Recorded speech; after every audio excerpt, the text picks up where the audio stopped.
last year of his contract. He wants to win right now, but everybody knows Brett Favre's not going to be there forever.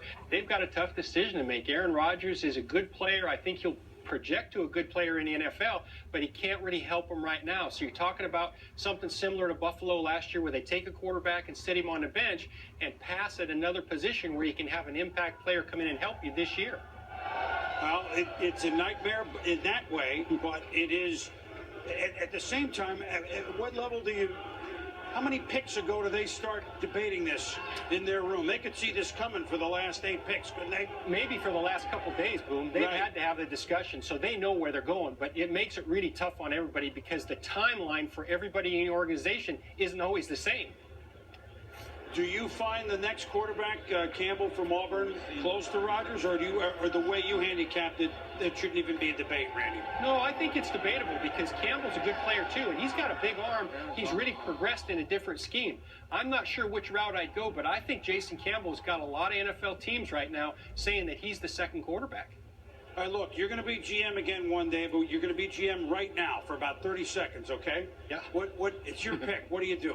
I'm probably going to take a guy at another position that has an impact right now. I'm going to stay away from this, figure out a way to replace Brett Favre at another time. You're talking about a bad defense. They need players on defense right now. Well, there it is. Did you like wearing that hat for a minute? Sure, whatever. We'll see you later, Randy, who joins us every Sunday in the War Room. We actually have fun. That's the dilemma. That's the real dilemma. Help right now. Huh? Yes, that is their dilemma. I spoke with Jeff Tedford, the Cal coach. I'm telling you, he really believes in this kid. He really believes that you can't say he's the same as all the other Tedford guys. Besides, how many quarterbacks can one coach put into the NFL? Forget about the success rate. But I think we're looking at quarterbacks here. You know, maybe it will be Rodgers and Jason Campbell going back to back here. Well, listen to what Randy said. What Randy Mueller was saying, I agree with. It is tough. I mean, if you're Mike Sherman, you got defensive needs at every level, whether it's linebacker, or secondary. But let me say this: if you're the Green Bay Packers, where's the difference maker right now on the defensive side of the ball? You have Dan Cody, you have Sean Cody, Mike Patterson, you have corners like Marlon Jackson, Justin Miller, no linebackers of content. Where's the defensive players going to upgrade that stop troop significantly? I don't see it right now. That's why I think if I'm picking, it's already up there. It's Aaron Rodgers, quarterback from Cal. Some like Jason Campbell, I had him third. I would take Aaron Rodgers. Now on the phone, and that could be a lot of things. Yeah, hopefully it's something good. Here's the throw. That's in the pocket. That's when he's he's at his best in the pocket. He steps up hard in the pocket. This kid is tough. I mean, he doesn't care about who's coming around him, defensive lineman up the gut. He's stepping up and threw that throw and delivering the football accurately. And I look at Aaron Rodgers, I think when he's flushed, when he has to move, is when he really comes out of his comfort zone, because when you hold that ball up there, it affects your quickness. And I think that's something that will be tweaked at the pro level. Aaron Rodgers, one thing you can't teach is accuracy. He's pinpoint, he's precise, he's a great kid. He was one of the most poised athletes in the interviews, the way he went about his business there during the combine workout and the interview sessions. I'm surprised he's there at 24. Not shocked, because we know quarterbacks drop for need reasons. But if you're the Packers, I've got to take him for it. And he will be asked to make some plays out of the pocket. And you said that's a concern of yours, and that's something that they can correct with the ball placement, and something that they can practice on a regular basis in practice. But when you look at the 64% completion as a receiver, I like him. Because he's going to get me the ball where I need to get the ball and allow me to make plays. You know, it's interesting because they have taken the responsibilities and shifted them from Mike Sherman, the head coach, to Ted Thompson, as we just mentioned. And, you know, if Mike Sherman were making this decision, and I don't know, I haven't talked to Mike about this, you know, would you take that immediate guy who can help you, or do you go ahead and take the quarterback? Now, it's easier for Ted Thompson because he's looking at the future of the franchise behind Mike Sherman. I'd do it. Track. I would.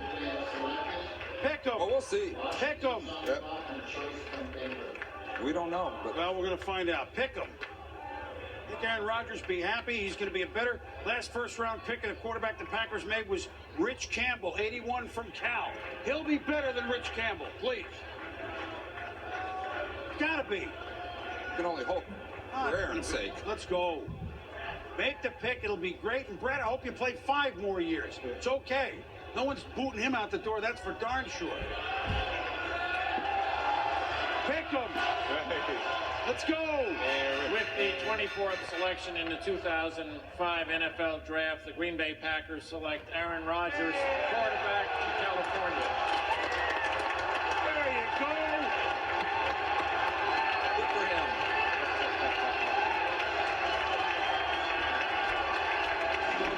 storied franchise. And I hope that he goes to Green Bay with a chip on his shoulder. I hope that he does. Because I know he had high expectations coming into this draft. Who did I mention earlier had fallen to the second round in his draft, although he wasn't projected as Brett Favre. Yeah. And Brett Favre was actually rejected by the team that took him in the second round, the Atlanta Falcons. So certainly, maybe Aaron can have a few conversations with Brett and what it's like to go prove yourself. Believe me, more.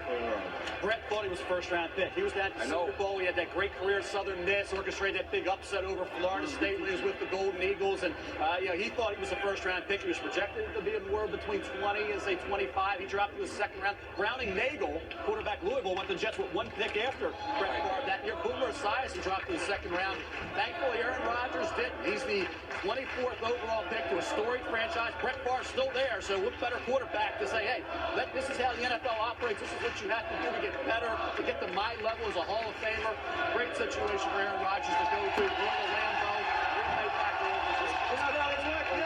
He won a lot of people in this crowd. They've been rooting for him all day. He should play his home games here at the Javits Center. And you know what? Good for the Packers. And good for him. Yeah. No pressure now. Go learn from one of the best ever. Absolutely. And bring your thermal underwear. They don't have that in Berkeley. They'll have to go out and get some. You know, another thing you can learn from Brett Favre is just to watch the way Brett interacts with his teammates, because obviously Brett is held in high regard by his teammates, but he's not a guy who forces his personality on anybody. He's just Brett, and he's obviously comfortable in his own skin. So Aaron, I think, will benefit from seeing that. I think he's fortunate. He's very, very, very fortunate. It was a hard day's night for Aaron Rodgers, but in the end, he has a hit record. He's with the Packers. We'll talk to him in a moment.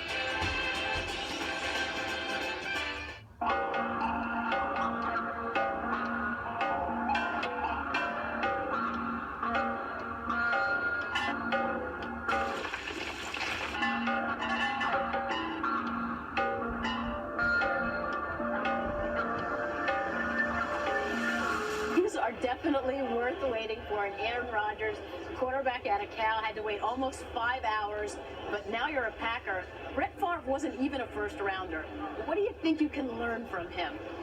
Brett is an amazing quarterback, and he's been my favorite quarterback since Joe Montana retired. And I just love his mental and physical toughness and the way he plays, the confidence level he plays at. And I couldn't be more excited about the guy I get to, come in behind and learn from. All right, what was this day like for you?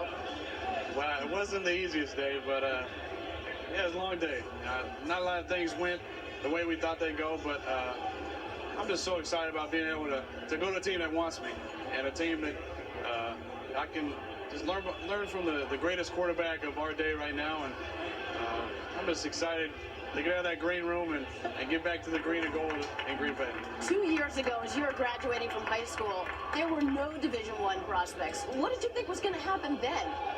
I always hoped that I'd be here, someday, but looked kind of dim when I was heading to Butte College my first season. But I'm just so excited right now. I'm doing something that I've dreamed about doing all my life, and now I get to play with the greatest quarterback, in the game right now and learn from him. So junior college for a year before Jeff Tedford discovered you there.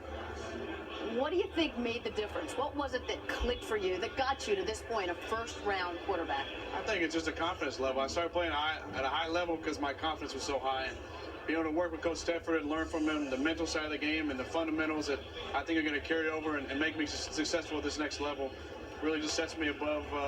It just made me want to be an NFL player even more and more. And I'm just so happy right now.